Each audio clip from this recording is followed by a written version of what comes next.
Share on Facebook. It is pretty troubling to see some of the overreach that's happening at schools these days. You can understand why parents are a little skeptical and worried about sending their kids to some of these schools that have clearly been taken over by leftists. For example, some schools are now telling kindergarten children that they should share bathrooms with the opposite sex because gender is fluid or something. High schools are telling boys and girls to share locker rooms based on whatever the kids think they are in their minds. It's scary stuff, folks. The issues aren't all about bathrooms though. Some schools won't even let kids wear the shirt they want if it offends liberals. Here's the latest example.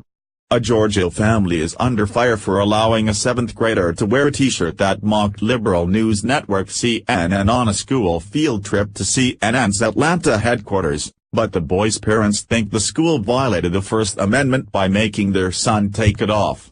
Nancy and Stan Jester, of DeKalb, are both the local elected officials, she a county commissioner and he is a member of the local school board. Their son, 7th grader Jackson, wore a shirt mocking the CNN logo as FNN with the caption, "Fake News Network." A teacher asked him to remove it before the tour, but the school has since apologized to the Jesters. However, the parents want an apology for Jackson because, they say, the whole thing was his idea and he has the right to free speech.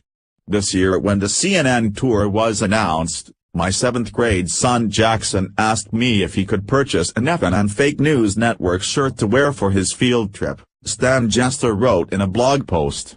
As an advocate for the First Amendment, I agreed to his request. Jester continued, his mother cautioned him that he might cause a controversy and needed to be prepared for that.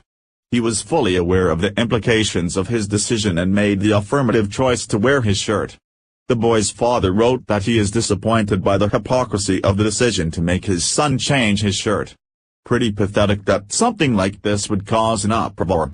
This kid can wear whatever he wants as long as it's not something vulgar that violates school policy, and the school is full of it if they are pretending that this shirt violates policy. It doesn't violate anything except liberal sensibilities. Here's some video. The parents are absolutely right. The school owes Jackson an apology. Everyone needs to just loosen up a little bit. CNN lies all the time. Basically, every single day. It's not a bad thing or an inappropriate thing to point that out.